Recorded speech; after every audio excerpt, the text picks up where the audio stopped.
My dad and I had some really special experiences growing up.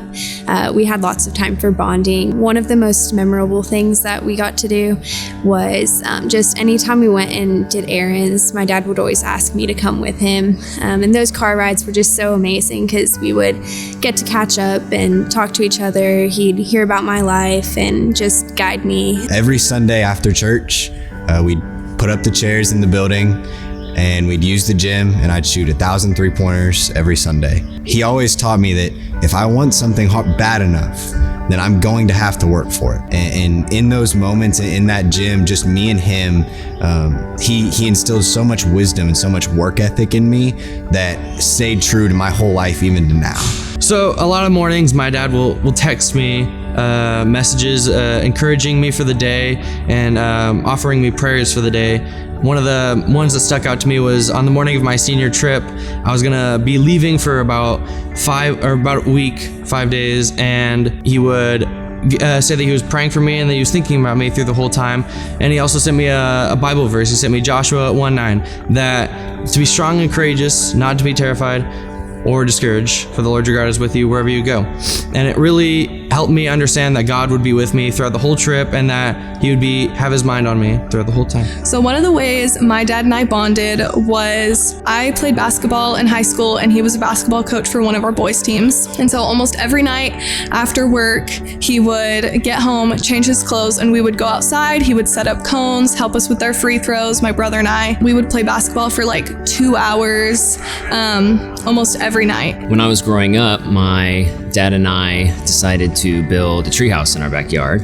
And when I say we, I mean he graciously built one for me. One thing became really clear to me is that my dad likes to do things well, and I like to do things easy.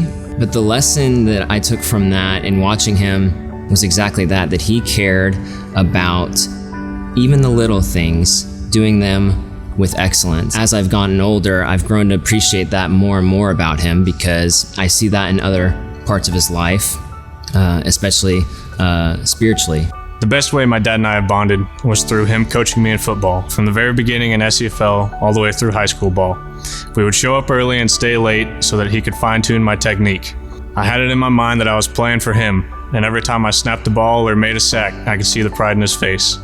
When it came to playing in high school, he couldn't stand the thought of not being my coach, so he would volunteer to work the yard markers at the games.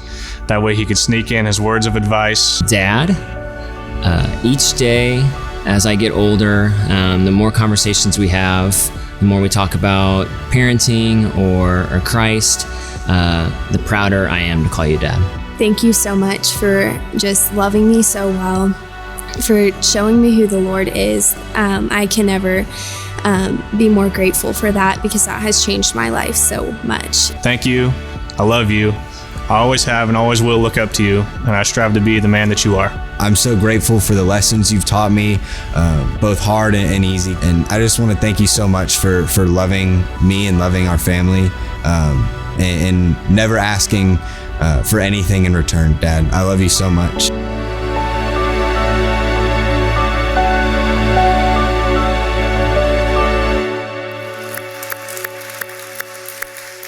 Well, good morning. And just let you know that Joe and his son were in that, and at the rehearsal yesterday, they played a version without that. So Joe may be a little teary-eyed. He was caught off guard by this.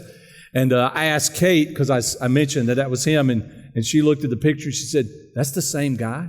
And I said, "Yeah, that's him with the long hair and back then, right?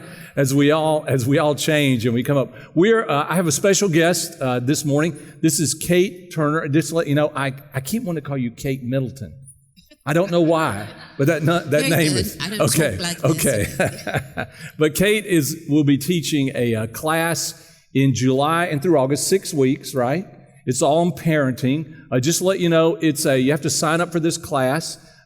Kate is a licensed professional counselor, and so this is part of what she does, and we ask her if she would come and teach this class. So there is a fee of $125 a couple to go through the class, the materials, and all the things that are involved in it. So there's investment, and it will be limited because there's just so many she can work with at one time because it has a lot of practicum stuff in it also. But I thought it would be a good idea for me to talk to Kate and interview her and just ask her a couple of questions so you get to know her and you might decide whether you wanted to come to that class in July and August. So once again, welcome.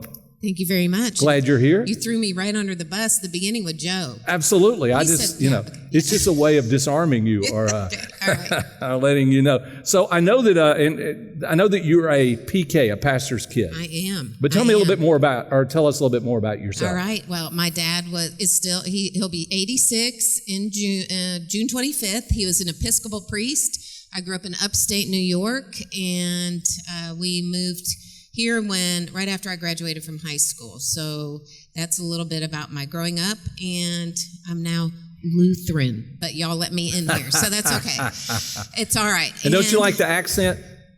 I told her I like New Yorkers' accents. So is, you know, one of my favorite parts of it. And she said I had an accent too. Well, so. I don't talk like this, but if you want me to talk like this, you can call your mother and we can talk, and we can have coffee. We'll walk your dog. You know, so this is one thing I can guarantee you if you come and take the class is that we will laugh. And I tell people, if you don't laugh or smile once, I will refund your money.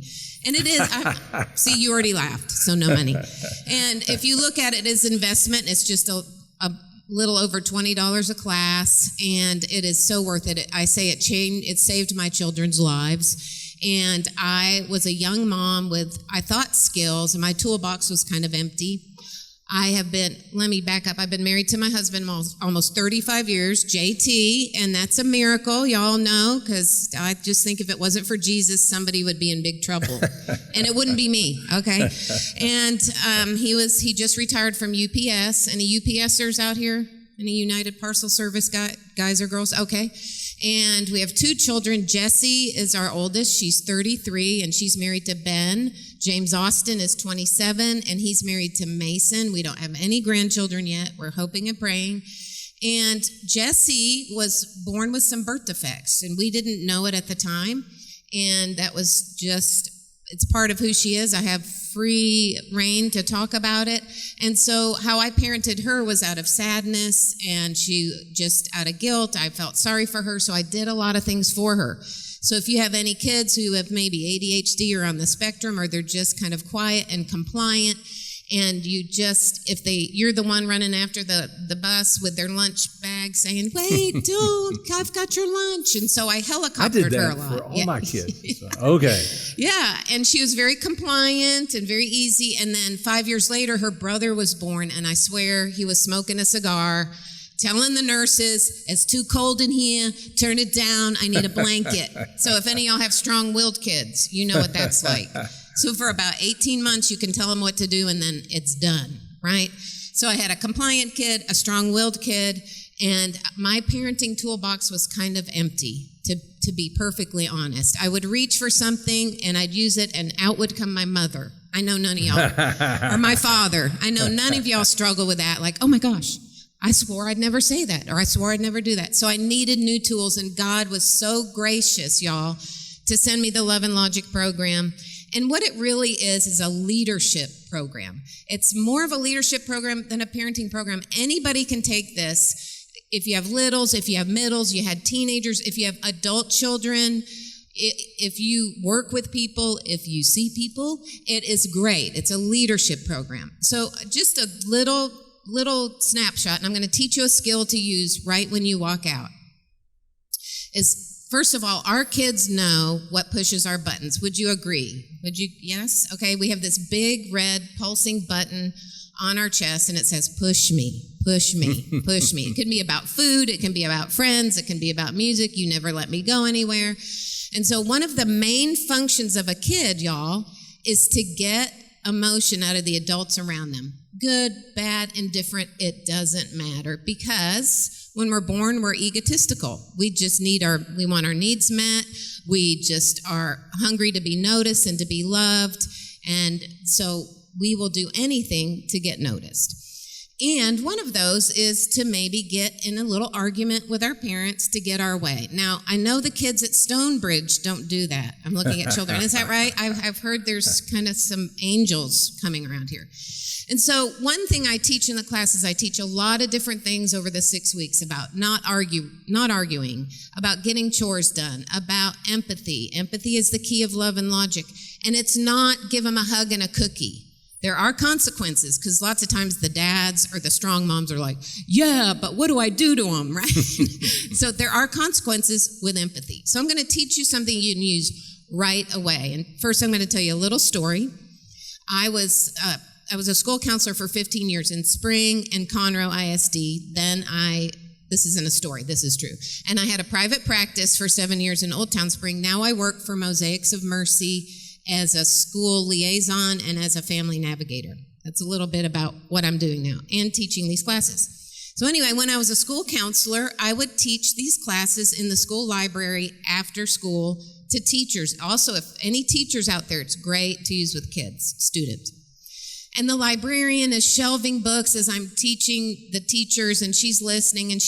And one day after the teachers had left, she comes up to me and she said, Kate, every day after school, when my daughter gets home, we have an argument. And her daughter's name is Kelly, and my friend's name is Terry, and she loves that I tell this story. She says, I can't help it. I get sucked into the argument every time. I lose my temper because I'm Cajun. How many of y'all use that? I have a hot temper because I'm Latina, or I'm spicy, or I'm Irish. I have red hair. No. I used to have red hair. Okay, you used to have red hair. Okay. No, we lose our temper because we're sinners. It just is what it is, right? In the book of James, it says, be quick to listen and slow to become angry, which is hard. It's difficult because, again, we have that red button on our chest saying, push me, push me, push me. So I said to her, Terry, this is what I want you to do. When Kelly comes in and starts, just look at her and say, I love you too much to argue. I love you too much to argue. Not with sarcasm like, I love you too much to argue.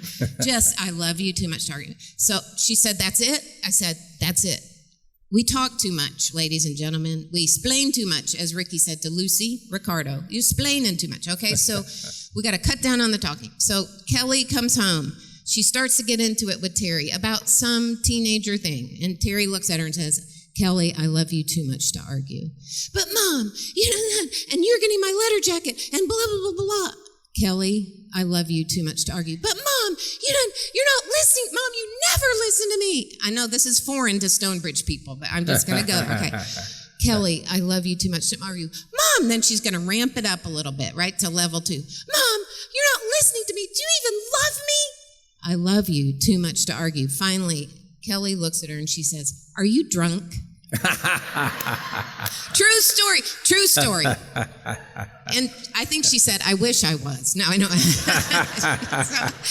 So she comes back the next day. She goes, Kate, it worked. It worked because you know what? We got to keep it simple. We got to keep it short. Even the Bible says, I'm paraphrasing in Proverbs, it takes 2 fools to argue. Y'all, I'm not going to argue with a 3-year-old, a 5-year-old, a 16-year-old. I'm not going to argue with my 86-year-old dad who sometimes likes to poke the bear. So here's what, I'm going to teach you something a little different. Not I love you too much to argue, although you can use that. And it's okay if there are kids in here and they're hearing your new skills, they're going to go, you just learned that at church from that lady up there with the pink pants on. And so this is what you're going to say. You're going to say this, and you're going to let all the air out of your lungs, ladies and gentlemen, because then you will resist the urge to talk. I know. So let me hear you say that. I know. Doesn't that feel good? Your pastor even went, not that he has a lot of air or anything. Sorry. So you're going to, and you're just going to, I know. You're just going to engage this. Don't get in a silly argument. I know. So you're going to leave today and they're going to go, hey, Mom, Samantha asked me if I can go over and swim in her house. Can we swim in her house? And you're just going to say something like, well, today we're going to take care of Daddy. You never let me do anything. And you're going to say, I know. Well, all the other kids are going to Samantha's and they're going to have a blast and I'm going to be home with them. I know.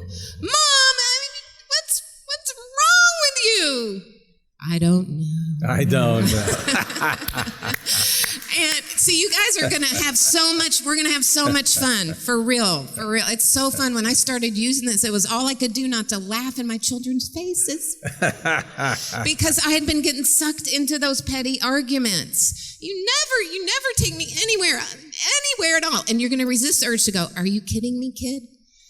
Just yesterday, we went to Splashtown. 2 days before, we went to the park. And 3 days before, I took you and all your bratty friends to Huntsville State Park. Are you kidding me? And do your kids respond? I know. Right. You got to watch because they'll use it on you. It's okay. Then they may take it to the next level and say, you don't love me. Don't go, I know. You could say, nice try. If that sounds too sarcastic, you could just go, Okay? So you're going to resist the urge to argue. Even Mark Twain said, if one will not, two cannot argue. Even, you know that you got the red pulsing button here. And so it's just, I know. And then just see how good that feels, and you're using the empathy, and you're taking good care of yourself.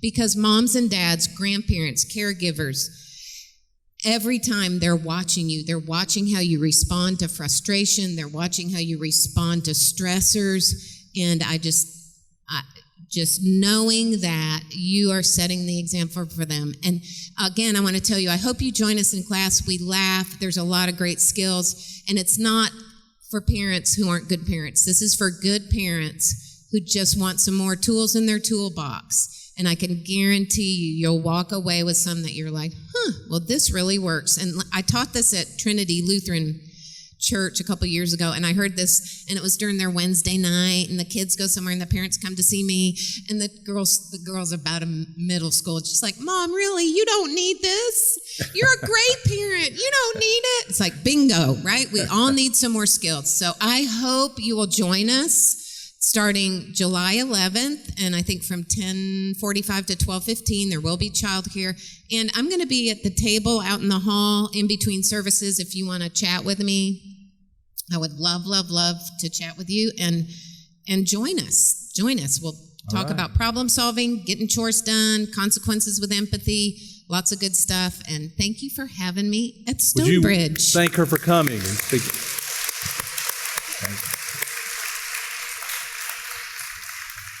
So the only thing is, as I bring up points, you can't respond. I know. Okay, so you have to use that with your kids, not with me. So we are talking about those habits. In fact, it works really well with what Kate was talking about. And the one thing I want to talk to you this morning for a few minutes, is that me? I hope not. That wasn't me, right? Okay, no one's telling me. Okay, is about success and asking the question, which I love to ask with anyone, how do you define success? What is it you think would be a successful life? Because everyone wants to be successful. The question is, how do you define that? Now, most of us would say, yeah, okay, so I want to be successful. I want my kids to be successful. Here's how I define success. I want them to end up happy in life. Everybody? Sure. I don't think there's any, much debate on that. Anyone that says, no, I want them to be miserable, they got other problems. But, or you may say, what I want them to do is to do things and to do well at some things so they are satisfied in life. Yes, some people would say, I want them to be successful. I want them to be wealthy, and I want them to have a lot of resources in life, or I want them to attain to some sort of importance or some sort of position in life. And in one sense, we all define success in a very similar way. But that's not really the definition of success. Because in order to define success, you can't just talk about where you want to end up. You have to define with your kids, but how do you get there, right? There's process involved. There's strategy involved. Because what we also acknowledge is every road does not end up in the same place. Of course it doesn't. That's why you're choosing and you're making choices in life, because not every road ends up in the same place. And so I wanted to get you to take a look with me for just 1 minute at Proverbs. And we looked at Proverbs the last couple of weeks, a few verses in there, but the very beginning of Proverbs. So if you don't know what Proverbs is all about, Proverbs is At least the first part of it is written by Solomon for sure, we know. Solomon was the third king of Israel.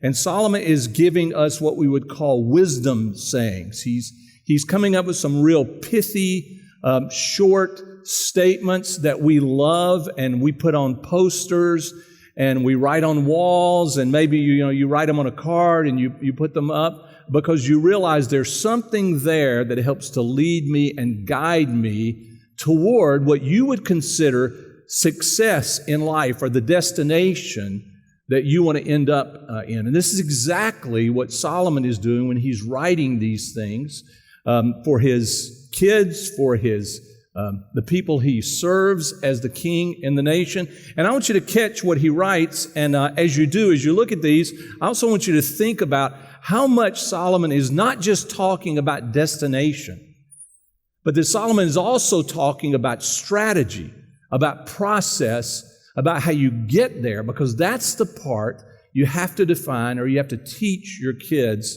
in life. Look at what it says in verse number 1. He says, these are the Proverbs of Solomon, David's son, the king of Israel.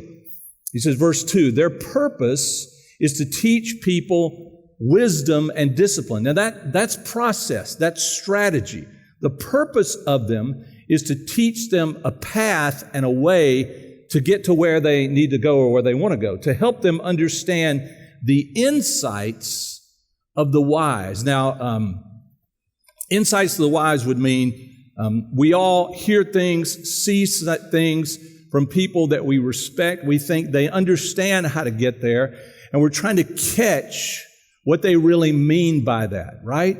And so there's a keenness that you're trying to develop in your kids to catch and understand and see things that they might miss. My dad would do this. I remember as a kid, I thought a foolish thing, but it was later in life that I began to realize what he meant. He would say this to me, especially after a game that we lost, whether it was, football or basketball, anything. He would say this. He said, "You never really lose until you quit." Now, he did it because he wanted me to think about it, and he wanted me to process it and what that meant, because he was trying to give me some insight that I didn't understand before. Now, being a kid and being smarter than my dad, as I knew I was, I thought, Dad, he just doesn't get it. He doesn't understand. He's not learned. He's too old. Whatever you think about, because I would say to my dad, I said, Dad, the horn went off. The game is over. We've played 4 quarters. The other team has more points than we do. No, we lost. You do lose. And we never quit. We kept playing. And my dad would just say again, you never really lose until you quit. Now, here's what he's trying to get me to understand. That's not the last game, right? That's not the end of it. That's just one game. That's just one page, in the chapters of your life and that you will go through. And if you think you have to win every game and that's what winning is, you don't understand some things about life that he wanted me to process and think about and understand. Yeah, you will lose in life. And you will get up and you will go again and you will endure and you will try and you will push forward, because there is a goal, there's a destination, and it's not just one game or one day or one event. But with your kids, it's easy for them to think it's over. It doesn't matter because I lost a game. I lost something I was trying to attain to.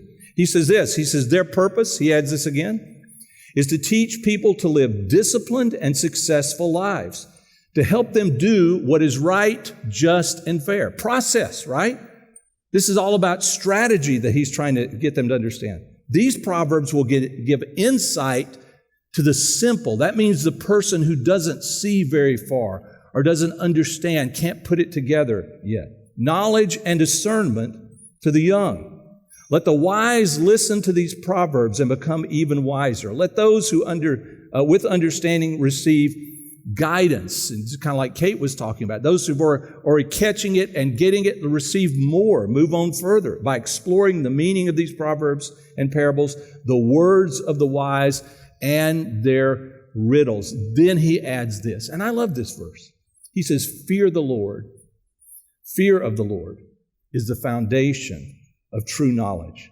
But fools despise wisdom and discipline. I know you think, well, wait a minute. Yeah, what is that all about? In fact, this is what I hear people say, and I understand it. And you hear this in Christian circles all the time. I hear preachers say this. Fear is the enemy. You should never fear. God never made you to fear. Well, the problem with that is that's not what the book says. It doesn't. Fear is a necessary part of life. Fear is a healthy thing. There are things that I fear. I am glad I fear them. Aren't you? Sure. My neighbors a couple of years ago came out to put Christmas decorations up. They're in their 80s, which you were talking about, Kate. And I went out there because they were going to hang some things on the light. They're in their 80s. I realized they should not be doing this. And I fear for one thing that they might fall as they do this. And, so I go over and I said, no, let me hang these things. And as I told them, they had a little step ladder. I said, fear the step ladder. I did. I was like, you need to fear the step ladder. You need to put it in the closet so you can't get to it anymore. Because a fall for you could be catastrophic, right? Of course. You want to teach your kids fear, healthy fear? You better. My daughter, she's got a 7-year-old. And I told you one of the fun things about growing up with grandkids, just like kids, is getting to their level and moving at their pace. But what happens is quickly, their pace is faster than yours. And she can cruise, and she's got a bicycle now, and she can ride it. And so she takes off, and you can hear her mom saying, slow down, or stop at the corner. Do not cross that street until I get there. Why? Because she fears. And she wants her daughter to understand the danger that is there and the fear. And to know, wait on mom, because mom will get you through this, and mom will tell you when to cross, because later one day she will have to understand the same fears in life. Solomon says you got to fear the Lord. Now, why would he say that? In fact, just to kind of help you understand too, because I know you might think, well, I don't know if that's true. So I would take you to Luke's Gospel. The 12th chapter of Luke's Gospel is a great part to read, because in that Jesus talks so much about fear and what you should fear, and because you fear the Lord, then what you will not fear in life, because it is relative. So, and so many of the people in the Bible, you see them fearing kings and fearing, circumstances, until their fear for the Lord was greater than their fear of those things. And it's a balance. And most of the time when you hear people saying, do not fear, they mean don't fear these things as much as you fear other things in life, right? Sure. Tell you a quick little story. About a month ago, I was coming up on early Saturday morning, and I'm pulling up to Panther Creek Shopping Center, going on Woodlands Parkway, where it crosses over with Gosling. And there are about 5 or 6 cars ahead of me, and as I pull up, I notice that there's this, looks like a big giant snake crossing the road. Fear, right? No, okay, so I knew that would get a little into you.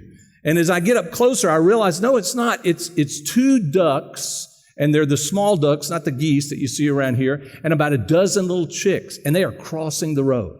I guess they'd been over to the shopping center, shopping, early in the morning, and they're going over toward the apartments, and there's a pond over on the caddy corner to that, and so they're crossing. And what happens with most of us? They're going to get run over. There's a guy on a motorcycle too, and he has decided to help them along. He's revving his motorcycle, trying to scare them on, before they get run over. And of course, I'm thinking, I don't know if that's a good idea, because this is a scary situation anyway. There are cars around. The ducks, this is not that comfortable for them. You don't want them to scatter. The best chance the ducklings have is to be with the 2 adult ducks. And they're just all in one line going. They move over across the lane. They get over to the turning lane. There are about 4 lanes there. There's a minivan. And they go under the minivan. And the light changes. Yes. Now here's what you have to understand. The minivan, you understand, is to be feared if you're a duck crossing the road, right? Is it a healthy fear? Of course it's a healthy fear. If you're looking, and if you think somehow nature, quote, has it all figured out, those adult ducks are at the front of the line, and the only thing they know to do is to keep going, and that their chicks will follow. So the one thing they do is they go right in between, right in the middle of the car, and the light changes, and the minivan starts to go. And I'm back there going, and I can't decide, do I honk, do I get out? Because the person driving the minivan does not see the little ducklings. And for some reason, the little ducklings stop when the wheels start to move.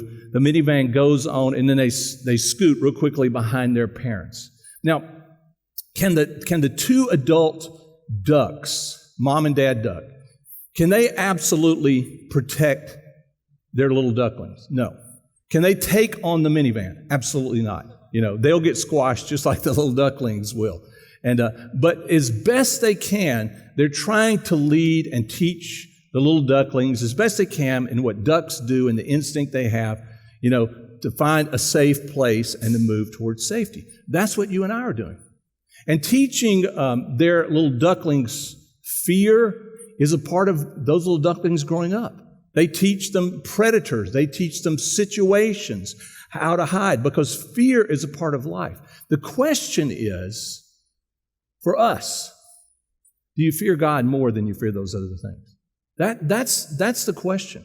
And see, for me, with my kids, success was understanding that the fear of God is the beginning of real knowledge and understanding. Should you fear God? Yes, of course you should. God has the power to do anything He wants to do. No one can stop Him. Would you look at God and say, God, I understand who you are. I respect you. I love you. I trust you. I thank you for your compassion. But I also understand if you decide something will be, there's nothing I can do about it. And there's no complaint I can bring up to you that says, hey, you shouldn't do this because you're wiser than I am, you're smarter than I am. I think back to a time in my life where I was in a situation and in a meeting, and things were going badly in this meeting. And the end of the meeting, if it kept going badly, would be bad for me and my family. And I distinctly, I'll never forget it, I was praying and I was saying, God, you can do anything you want to do. And I realized this is probably where it would end up. And I'm praying and trying to reconcile that that's how it will end up, and there's nothing I can do about it. Only God Himself, everything that could be done has been done. Only God Himself could change the outcome of it. But I had to reconcile myself to the fact it might not turn out the way I would want it to turn out. And how does that help me in my relationship with God? It's a struggle. I didn't know exactly how to reconcile it. But in my head, in my heart, as I'm in this meeting, I am praying, Lord, I know you have a way. I know we'll find a way. I know it will be okay. This may not be right because I believed that I was doing the right things and I'd taken the right stance, but I also knew it might not work out the way I wanted it to. And so I had to reconcile that in my own heart and my own spirit. Oh, just to let you know, I'm sure the people on the other side in this meeting felt the same way. I'm sure they felt like they were doing the right thing also. It ended up, the meeting turned. I didn't do anything to turn it. The meeting turned and it completely changed. And you know what it did? It blew me away. And it made me realize how much a fear and a respect for God was the key to success in life, because then you walk the right path. You do the right thing no matter what. And you trust no matter what. Not because you can determine the outcome, but because you fear the God that does determine the outcome. And that God has His own plans. He knows what He's doing. I put my own little poster in your outline. You have to look at it with a little saying. I had this on my wall, a poster like this, for a long time because I was in a Christian group in college called the Navigators, and so this wasn't their poster, but I always thought it was pretty cool. It was a picture of a sailboat in a storm moving, and it had this quote on there, and I can't remember where the quote came from. It's someone is famous for saying this, but the quote was, "The wind and the waves are always on the side," I would say, of the most able navigator, but older quote, of the ablest navigators. The wind and the waves are always on the side of the ablest navigators. And it always stayed with me because I realized you will have to navigate life.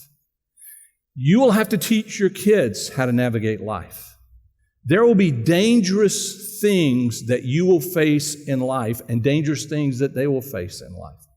And you're teaching them in a fear of God how to live their life in a way that they've put their heart and their soul and their trust in God and navigated through this world as best they possibly can based on this fear of God. Doing the right thing, right? Being honest, being straightforward, doing good, trust, all these things are a part of it, but you also learn in that, and you want to teach your kids, then how do you navigate through life? Because life doesn't seem that way, and life doesn't always work out that way. And there's danger in the world, there is evil in the world, there are people who have a different idea in the world. You will have to learn to navigate your way through life. And that's what a sailor, someone who sails, has to learn how to do. Why? Because there are many times where you are going, your destination is the opposite of the way that the wind and the waves are moving or blowing. The culture around you, the world around you. And you still have to figure out, well, then how do I get there if the wind and the waves of culture have changed and are blowing in a different direction than they were before? That's where you learn to navigate. And that's where you understand principles and ideas that come from God, and that God Himself is faithful, and you work your way in that direction. And if you've ever, sailed, and I'm not a sailor or been on a sailboat very often, that's what they do. They go against the wind and the waves, and they still get that way. They use their gear, their ropes, their sails, their rudder, the things put in the boat to keep it upright, and they learn how to work and use the wind and the waves, even though they're not blowing their direction. They learn how to use them to continue to move in the direction that they know they're supposed to go. When I was a teenager, my dad, he was in the Navy, so he decided one day he was going to take us out and teach us how to sail. I think we were in Hilton Head. Could have been down in Daytona Beach in Florida, somewhere on the east side. And so my dad rented a sailboat, small sailboat, from the same guys that rent surfboards and things like that. He got me out there and my brother out in the boat. We start going out, into the ocean. And my dad's really not good at this, but apparently at some point he'd done something like this. My dad was a doctor, so so we're going out. I should have known better to get in the boat, So we're going out in the boat, and he can't get it to maneuver correctly. He can't get it to turn. At one point, we're actually going down the shoreline. I mean, we're moving pretty good because he's trying to get up enough speed so that he can turn the boat, because he knows you have to get movement in order to turn something.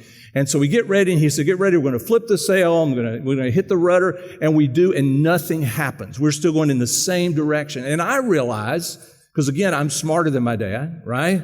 I realize there are heads bobbing in the water right by the beach. We're headed straight for all of these people. So I'm going like, run, get out of there, because we can't control this thing. I felt like, the wizard in the Wizard of Oz. I don't know how it works, because apparently no one in the boat knew how it works, because we can't change the direction. We eventually turned it over and we washed up on the shore. That's how we kept from killing people on the beach. And my dad was absolutely worn out. I remember when he got out and I thought, ooh, he looks bad,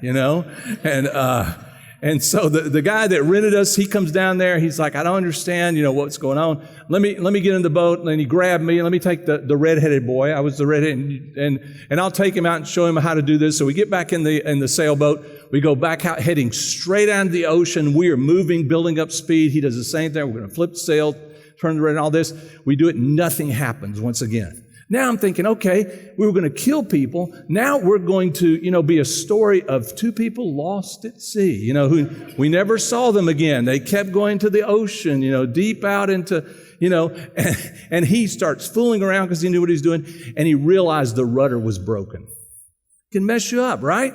It's one of those skills, one of those things that it'd be nice if we'd have known that ahead of time or someone had checked that. Now, being a good sailor, he still knew how to turn the boat just using the sail, work it, and bring it all the way back. Those are the skills you're trying to teach your kids. And it's not because the world, will always be on their side or will always work for them. But this fear of God and this knowledge of who God is part of the strategy that gets you to the place that you really want to be and you want your kids to be. And it's not because it will be easy. It's not because you can fix everything for them, but you can teach them the skills to do that. So let me give you just one last thing. I put on the back side of your outline 7 things that I thought went along with this to maybe help you, and then one or two other passages. I thought, it's always better to teach your kids when they're young, right? They're more pliable. They're more willing to listen. Their understanding, has to continue to grow. But there's no doubt we understand it's always better to teach your kids when they're young. If they're going to make mistakes, it's better that they make the mistakes when they're young rather than make the mistakes when they're older. And they will make mistakes. Second thing is integrity needs to come before authority. And that's just the way life is supposed to work. You learn to do the right thing before you're in a position of having some control over other people. Now, it doesn't always work that way, but you understand that integrity is a more important thing than authority is. But when you're young, you usually want authority in life. I had a friend that said, I could not wait until I became the adult. Then I could do everything my way. I could decide. And then he said, only to become an adult and realize, no, I had more responsibility than I'd ever had. And if I didn't have the integrity to be able to use the authority correctly, boy, it was a bad story. It was a worse story. Number 3, and this goes on what I've been talking about in the first part, strategy matters as much as dreaming. Of course it does. You know where you want to go. You know what the destination is. But, at least as important, maybe more important, is to learn how am I going to get there, though? How will I understand the process of getting there?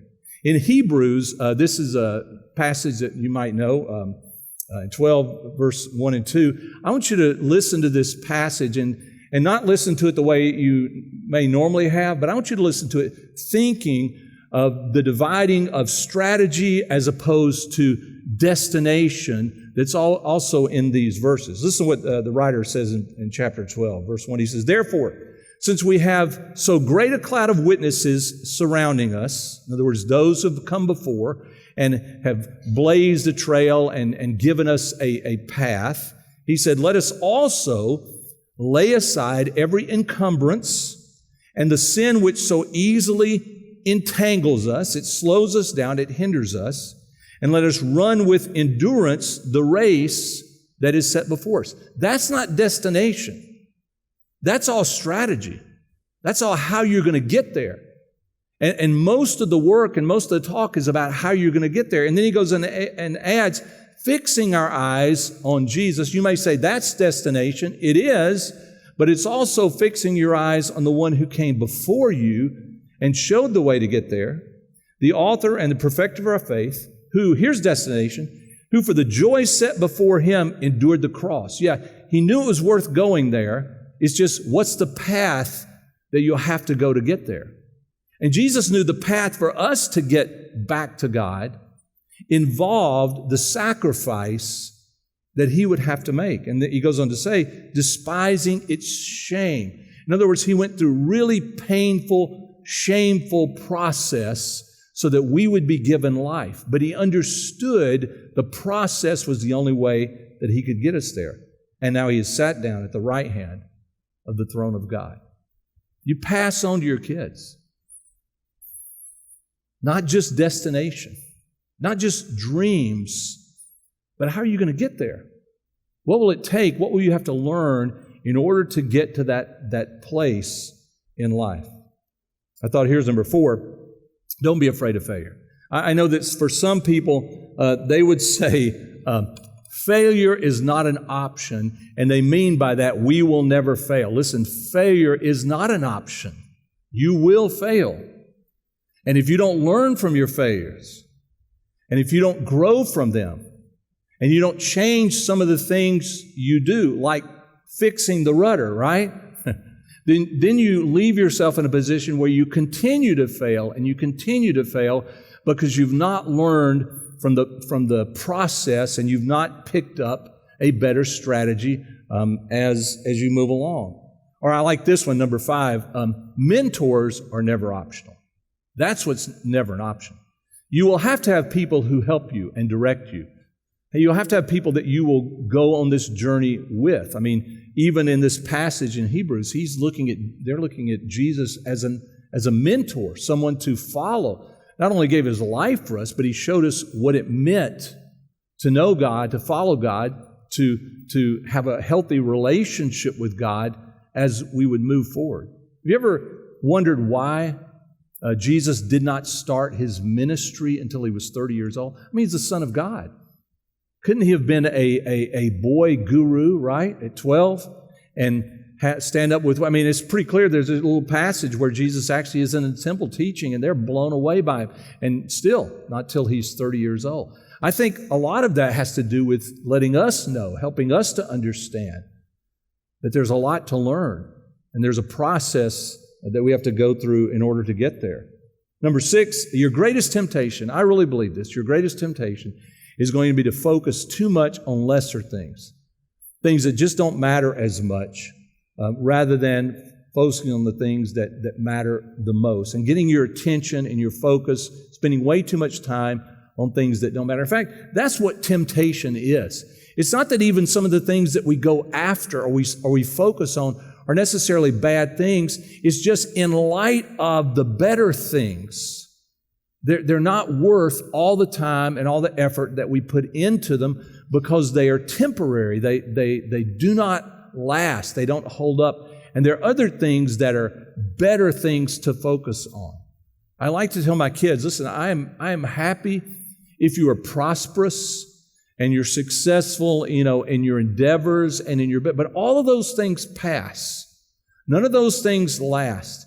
And you can win at something and get some great award and think, man, what a wonderful thing, and look at who I am. And a week later, no one what? Of course they don't. They don't care. And you think I've done something and won something, and this will give me position and place and happiness forever, and it's just temporary. It will not last. It cannot last in your life. Look at what Jesus says. He says, don't store up treasures here on earth. That's what he's talking about. He's talking about lesser things that don't matter as much, where moth eat them and rust destroys them, and where thieves break in and steal. He said, instead, store your treasures where? That in heaven means store treasures that last, that are eternal, the things that are of God himself. And they're not that obvious. You have to think about it and you have to work toward it. And you will chase after the wrong things in order to learn, why did I do that? I should have chased after these instead. Treasures in heaven. He says, where moth and rust don't destroy, thieves do not break in and steal. And then he adds this, wherever your treasure is, there will your heart be also. It sounds like it should have been wherever your heart is, that's where your treasure will be. But he's actually saying the thing that you pursue and the things that you chase, that's going to be your heart. That's where you're going to find satisfaction, or you won't find satisfaction. And then finally, I especially wanted to add this for dads. You have to demonstrate what you want to communicate. It's just a requirement.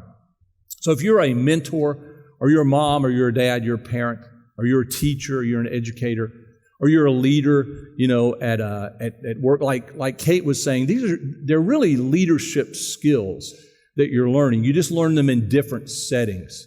If you're not demonstrating them by your own life, you're going to have a really hard time communicating them to someone else. And I've learned this especially as a dad. When I came up and I became a Christian, I started memorizing Scripture because I realized in the Bible were things that I needed that would help me move along in the correct direction. In fact, I still remember Joshua 1:8, one of the early verses I memorized. And God is speaking to Joshua. Joshua's the guy that's going to lead them into the land of Canaan after Moses. And he says this. He says, but this book of the law, he's talking about the Old Testament books, actually the first 5, because the others weren't even around yet. He said, this book of the law, this is God's communication to him. This book of the law shall not depart out of your mouth. That doesn't mean you don't speak it. It meant you don't ever let go of it. You hold on to it. This book of the law shall not depart out of your mouth, but you shall meditate on it day and night, so that you may be careful to do according to everything that is written in it. That's strategy. That's helping to teach you and to train you how to live and what to do. He said, so that you may be careful to do everything that is in it, everything that it records. Now he says, for then you will have prosperity and then you will have good success. So it's all about strategy. That's the whole point to Joshua. You don't abandon the strategy. You don't abandon the lessons that you've learned. What will get you eventually to the destination that you were searching for. One of the other things that I learned early on was my time in prayer with God. That if I didn't spend time with God, I didn't really fear God. That if I didn't go and I didn't talk to God, and I didn't let God talk to me, how could I communicate to my kids that I had this respect for God, that I looked at God and saying God Himself is the one who determines and He decides.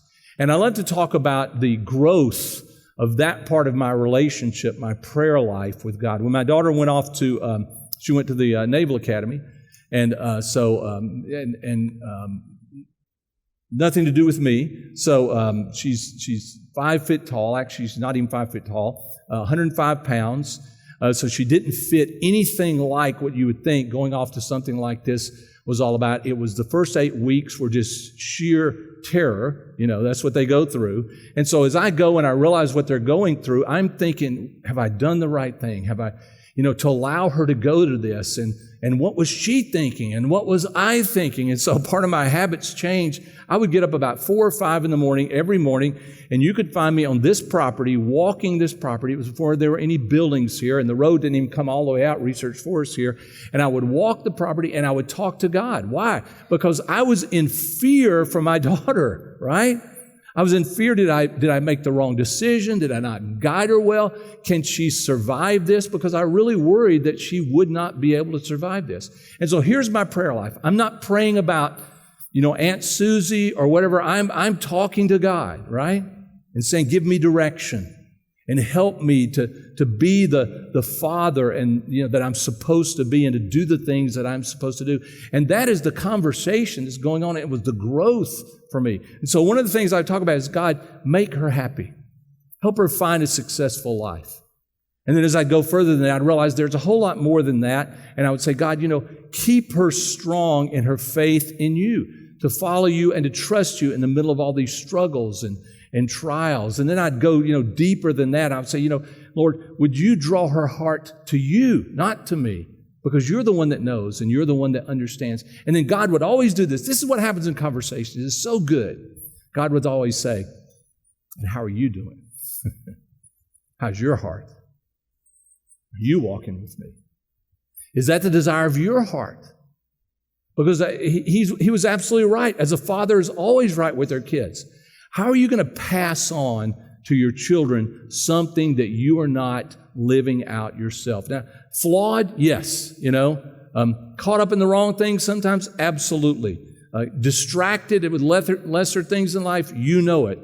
But learning the right path so that my children, so that those that I get a chance to mentor and help can see in me the same thing that they need to learn in life. Let's pray together. And Heavenly Father, especially on Father's Day, I want to pray for those who are here, men and women, that you would teach us what leadership skills really are, what it means to lead people to the proper, not only destination, but a proper strategy in life of how to live life, the good things to do, the place to look to you and to place you in our lives, Lord, so that we see ourselves as we should, and we see ourselves as though who still need to learn, who still need to be mentored in life, so that we can be good fathers and mothers and teachers and instructors, friends, classmates, teammates,